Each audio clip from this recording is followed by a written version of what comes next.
girl, and you've forgotten how to examine a patient's nerves. Did you even wash your hands? Students. Right, come on then, let's start again. After introducing yourself to the patient and gaining consent, expose the patient from the waist up. Now, recount to yourself, is the physician really so cool?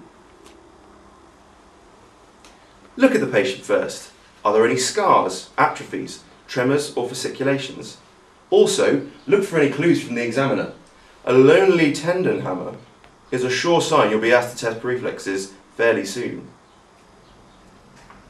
You can confirm muscle wasting using a tape measure. A pill-rolling tremor at rest is a sign of Parkinson's disease.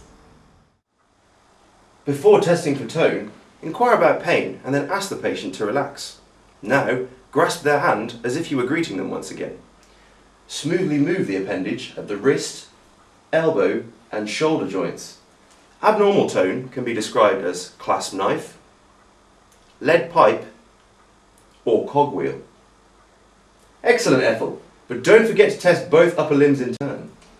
Clasp knife spasticity is where movement is initially very stiff and then suddenly becomes loose. Lead pipe rigidity is sustained resistance to movement, often seen in Parkinson's patients. Alternatively, they may have a superimposed tremor. This materialises as cogwheeling. Test power by asking the patient to perform these movements against resistance. Okay. Now arms by your sides. I'm going to pull down resistance and push against me. Okay. And pull back. And push up against me. Now if you could spread your fingers out like that. And thumb up to the sky. I'm going to push down. Very good, Ethel. Power is graded using the MRC grading system, where grade 0 is no movement at all, and grade 5 is full power. There are only 3 reflexes that a medical student need concern themselves with in the upper limb, so even Ethel can remember them. Right, let's recap. Grasp the tendon hammer thus. Good.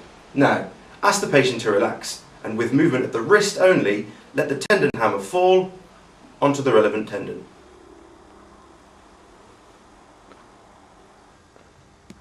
If no reflex is observed, ask the patient to clench their teeth and then stroke the tendon. This is called reinforcement. We need to test light touch and pinprick sensation followed by vibration. Taking a piece of cotton wool, use the chest as a point of reference for the patient. Then, ask the patient if it feels the same in each dermatome on both sides. The dermatomes of the upper limb are C5, C6, C7, C8, T1 and T2.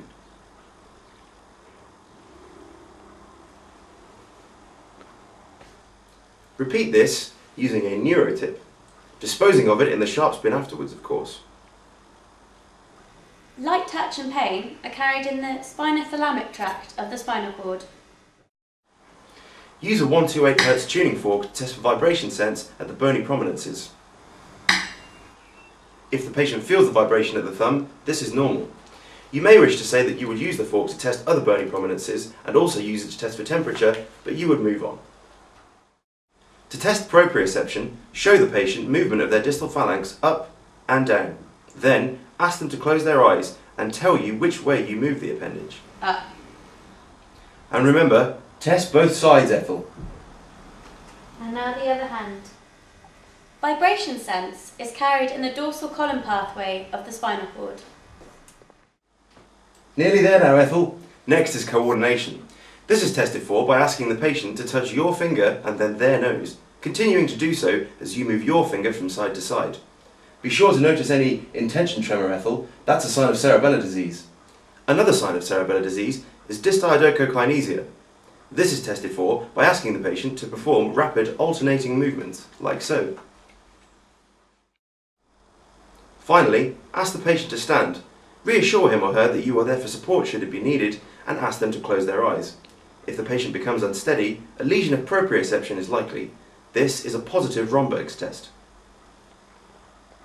You may also wish to test for pronated drift here. Ask the patient to hold out supinated arms and then close their eyes. The arms may appear to pronate. This is a sign of upper motor neuron lesions.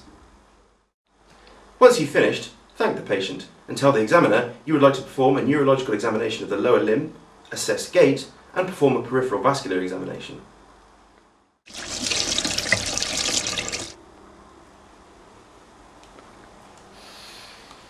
Okay, 4 marks for effort, Ethel, but Oskies are also about sounding fly. Like this.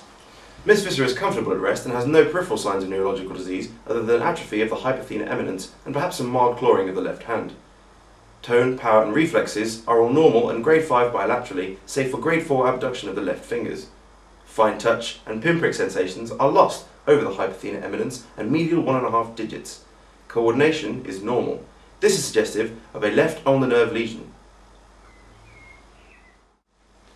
You must be prepared to briefly talk about the causes, signs and investigations of neurological pathology, for example, peripheral neuropathies, radiculopathies and CNS diseases.